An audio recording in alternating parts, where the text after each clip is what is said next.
Hola clase, espero se encuentren bien. Hoy toca dar el puntapié inicial con la asignatura que nos convoca, que no es otra que Filosofía y Psicología de segundo año. Así que les doy la bienvenida, aunque sea de manera remota, y bueno, a la espera de que corran mejores tiempos, así nos podemos encontrar en el aula, que es donde queremos.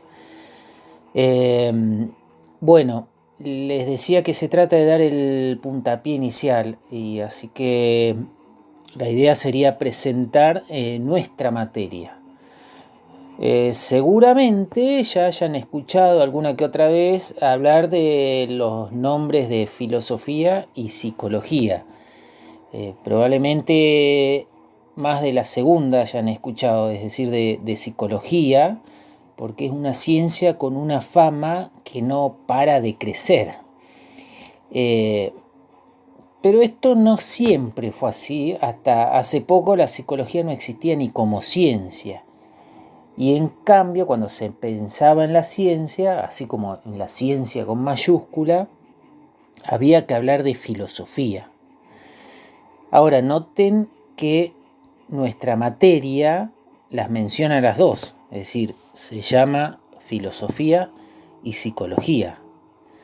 Acá ya hay un indicio o como mínimo una intención de emparentarlas. Como si se tratara así de presentarlas como si tuviesen muchos puntos en común, incluso quizá más de los que en verdad tengan. Porque si bien es cierto que la psicología tiene relación con la filosofía, lo mismo podríamos decir de la historia, que es otra ciencia, o de las matemáticas, la literatura, en fin, de otras disciplinas y saberes que van a estudiar en diferentes materias a lo largo del año.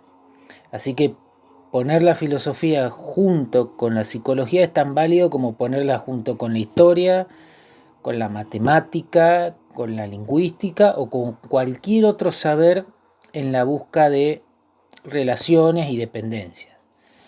En nuestro caso, en segundo año, vamos a estudiar y hablar de filosofía y de psicología, así por separado, para después, entendiendo a qué refiere cada una, ver cómo se relacionan entre sí. Entonces, vamos por partes. Si ustedes ya tienen leído el cuadernillo de la asignatura, y estoy seguro de que es así, ¿no? Bueno, con lo primero que se van a encontrar en ese cuadernillo es con una especie de definición de la filosofía. Decimos especie de definición porque no existe una sola. Incluso más, podríamos decir que de la filosofía no es posible dar una definición, si por definición entendemos eso mismo, ¿no? Como dar fin al asunto en cuestión. En este caso decir que sea de una vez y para siempre la filosofía. Así que acá podemos ensayar lo siguiente y valernos de un origen, que es origen de una voz o palabra, de eso que llamamos filosofía, y de un tiempo histórico en el cual esa palabra o concepto quiso significar. Bueno, la pregunta sería, ¿qué se quiso significar con esta palabra, con la de filosofía, y cuándo esta nació, y en el modo en que hasta hoy la conocemos? A ver, hagamos lo siguiente, situémonos histórica y geográficamente, que nos va a ayudar. Retrocedamos en el tiempo, sirvámonos de la imaginación, y digo, retrocedamos en el tiempo 2400 años, es decir, hasta antes incluso del que se considera como año cero. Estamos en el 2021, ¿no? Y de paso señalemos una región, o mejor todavía, ubiquemos un mar, el mar Mediterráneo. Ustedes ya saben mucho de geografía, así que imagino lo ubican. Miren, ubiquen el mar Mediterráneo y vean las regiones que dan a su costa. Vean los continentes. Estamos en la Europa de entonces. en el sur de Europa, en lo que es el norte del África. Bueno, ahora imaginemos en todo este espacio un gran puerto, y dentro de ese puerto, a donde llegan gentes y productos de muy diferentes y distantes lugares.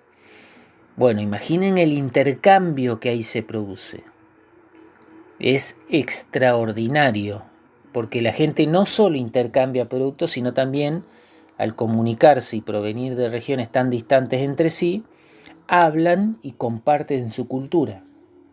Es decir, su manera de ser, de vivir, las que son sus creencias, las propias costumbres, etc. Pero también comparten saberes.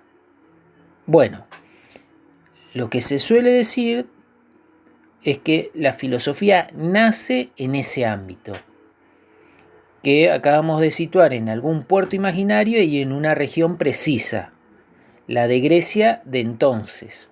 Podríamos todavía ser más precisos, incluso, digamos, la Atenas de entonces, que antes como ahora vendría a ser, es el centro principal, ya sea de la vida económica, cultural y política. Pero insisto, que haya sido Grecia su suelo de nacimiento, no significa que la filosofía haya sido o tenga que ser exclusivamente griega. Es decir, la filosofía, que es un tipo de saber, pero también, y habría que decirlo, es un tipo de saber, pero muy especialmente una manera de acceso al saber, se sirvió de muchos y muy diferentes saberes antes de que la conozcamos como tal, o de que se presentase como tal, como saber de tipo filosófico. Y presten atención a esto, ¿no? a lo que acabamos de decir. Saber de tipo filosófico, lo cual implica que hay otros saberes que no lo son, o que no son filosofía. Bueno, después de toda esta vuelta de la ubicación geográfica y demás, ustedes podrían decir, bueno, pero entonces, profe, ¿a qué llamamos filosofía? Bueno, acá hay que darle la palabra a un señor que probablemente hayan escuchado alguna vez, quizá no. Este señor es Platón, que según dicen no era su verdadero nombre sino un apodo, que significaba el de anchas espaldas. De ahí viene su nombre. Bueno, pero estábamos con el nombre, no de Platón, sino de la filosofía, y con la que era su definición y significado. Lo que en Occidente se conoce como la filosofía no es otra cosa que, por eso hacíamos mención de Platón, no es otra cosa que lo que Platón, un amante del saber, que vivió en el siglo IV antes de Cristo, antes de que naciera Cristo, bueno, lo que Platón hizo al trasladar a la escritura una sabiduría que antes de él existió de un modo no escrito y que circulaba, hay que decirlo, entre un grupo muy selecto de personas a las que Platón y detrás de él toda una banda reconocieron como la verdadera sabiduría. Y ahí ustedes en esto pueden servirse del cuadernillo porque lo menciona, y van a ver que ahí dice, bueno, que no existe una única filosofía y se puede hablar de diferentes filosofías, o habría que decir de distintas tradiciones filosóficas. También lo cierto o lo correcto sería como delimitar eso, en el sentido de que cuando nos referimos a la filosofía o al tipo de investigación que en Occidente inaugura Platón y que la vincula a una actividad educativa ligada a la expresión escrita, Ya lo vamos a ver más adelante, pero esta expresión escrita está ligada a la forma literaria del diálogo, porque de allí que se digan los diálogos platónicos, ¿no? Son diálogos llevados a la escritura. Platón escribe diálogos. Y son diálogos en donde existe una veneración, es decir, una veneración en el sentido de una admiración por el pasado y por un mundo en que coinciden Platón y otros, habían existido verdadera sabiduría, es decir, los verdaderos sabios. Bueno, toda la filosofía posterior no es otra cosa que una continuación, digamos, una especie de desarrollo de la forma literaria introducida por Platón. Sobre esta forma y esta forma literaria de las que le hablo y de Platón incluso, es que les voy a hablar después de tomarme 2 mates. Así que hago un minuto acá y aprovechen también, en caso que puedan, para tomarse unos mates y la seguimos.